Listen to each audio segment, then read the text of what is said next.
Am I the only one that does not get the hype behind Neurosama, behind the technical feat of it? I'm more proud of the fact that Vidal was able to navigate the space from the trend to a ethical implementation and execution of an AI influencer. This is a little bit technical, but like I remember when like the whole discussion of ChatGPT and AI and stuff was blowing up, it was a huge novelty. And like I saw it and saw the potential. Vidal saw it and saw the potential. We instantly like started talking about the stuff, and like we were like, I was literally telling him straight up. I was like, dude, this is going to be huge. If you play your cards right, you will be successful. And so like ever since then, the trend has only gotten bigger. And like I don't know if you guys follow like OpenAI shit. They're doing like their 12 days of OpenAI. They recently announced what's called their newest model O3, I think, something like that. That's currently open for like research purposes only. I know a couple days ago Google just announced their new VO2, their video AI generation model, which actually is somehow able to simulate physics in a not terrible way. And it's like, yes, there's a lot of controversy of are the training data for all of these models, like where are they getting this information? Is it like ethically sourced? All this other shit, right? Yes, I agree that it's fucked up, but I also sense the pure, what was the right word for this? The technology of being able to just say something, like send some text and then get a video of like that description of text is incredible. Like, bottom line, that's incredible technology. And anyone can see that. And so it's obvious like this is going to be the future. There's obviously going to be controversy behind it. But I feel like Vidal's execution has been the only like implementation of AI in a very ethical way. Like if Vidal just like created the AI and doesn't involve himself with it and just expects Neuro to like carry it all, I think things would be entirely different. But Vidal purposefully and specifically involves himself as like the developer in Neuro's universe, and goes out of his way to try to create new features, interesting features that are genuinely like entertaining and fun to watch. Like Vidal goes above and beyond, and you can tell that it's not just AI slop that's created as a way of like, you know, having the most minimal effort for the highest return. Like Vidal's going above and beyond to basically create his vision for what, you know, an AI live stream, AI enabled or AI partnered live stream could look like. So from that, I feel like the public response has been like overwhelmingly positive. Completely the opposite of the likes of Quebblecop. I'm not sure if you guys have seen Quebblecop stuff or his stab at like implementing AI. Quebblecop, formerly a YouTuber that I think he was doing like GTA content and like all this other stuff. Like when AI started blowing up, he also had this vision of like AI influencers, but he had the exact opposite approach of specifically trying to remove the human element. Vidal kept the human element, and it's very obvious that that Neurosama wouldn't be where it's at without the human touch of Vidal himself. But Quebblecop seemed to have taken the approach of explicitly trying to remove the human element.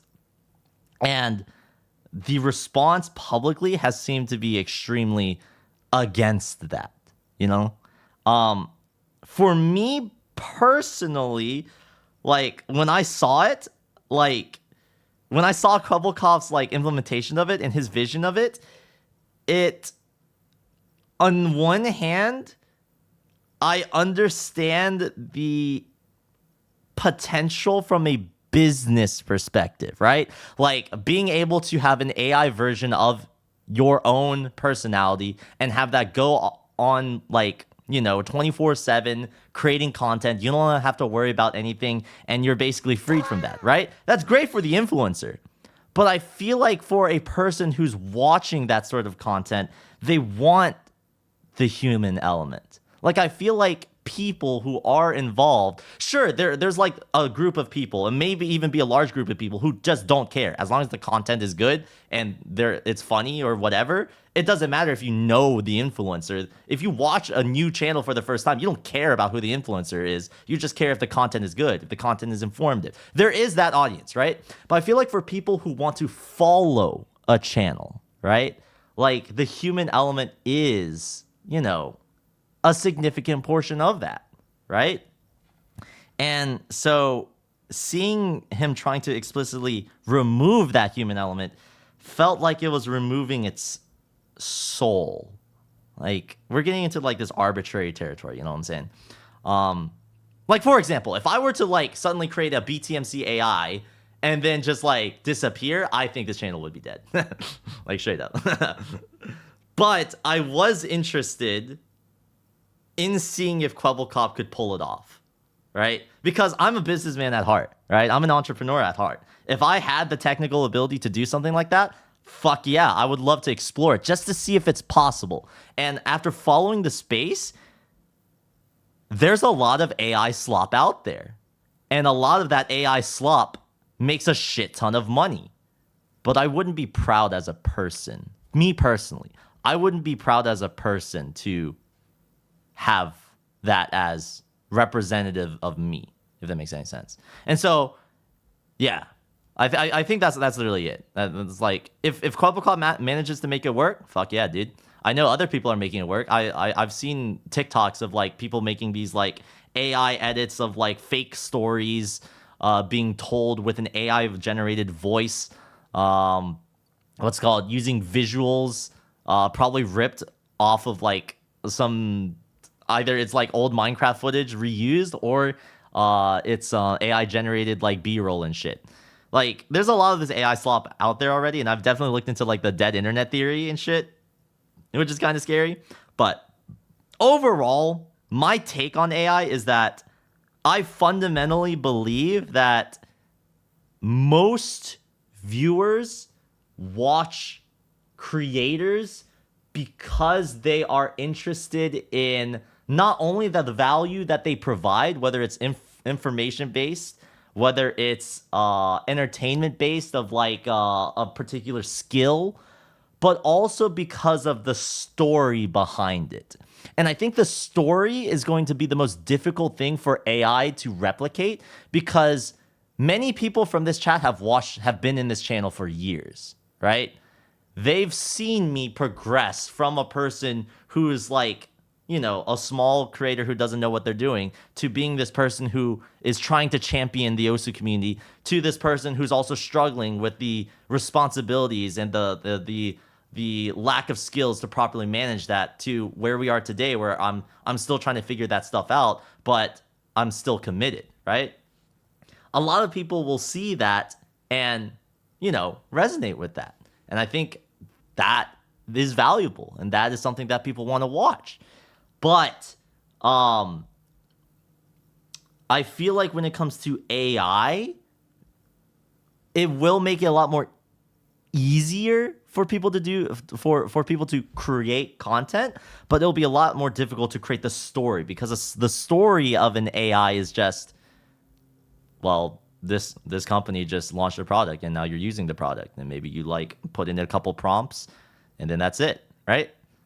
Whereas I feel like there's a certain story that can't be generated by AI when someone has seen, like, yeah, the background is constantly changing. I'm constantly like tinkering with new stuff. I'm like using my own brain trying to judge like what's cool, what's interesting, what's not, what's boring. And a lot of that comes from my own taste, right?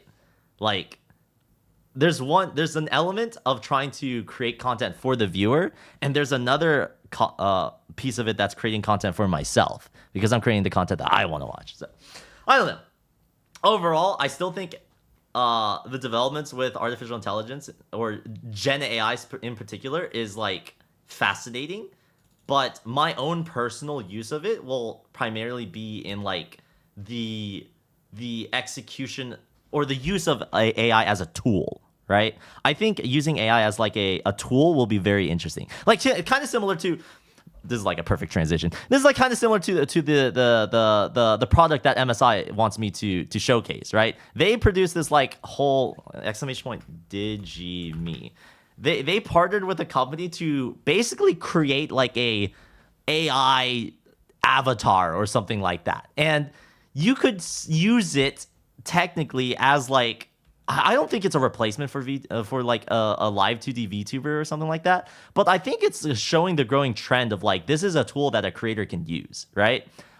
Whether or not it's good, I think that's up for you guys to decide, which I'll be showcasing it here on this channel in like a couple minutes of its use case. I think it has a lot of improvements that need to be made, but I do think that this is a really cool implementation of, hey, AI has enabled this new tool to be used for you to create the content that you want. You know what I'm saying? So I think that's dope. Right? I think using AI as a tool is dope, but I still feel like in my opinion, I feel like the story is what really matters. And as long as a human is involved and their creative decisions are a core part of the process, then I think that's dope. But anyways, that's it. How long was that tangent? I feel like I just yapped for like 20 hours.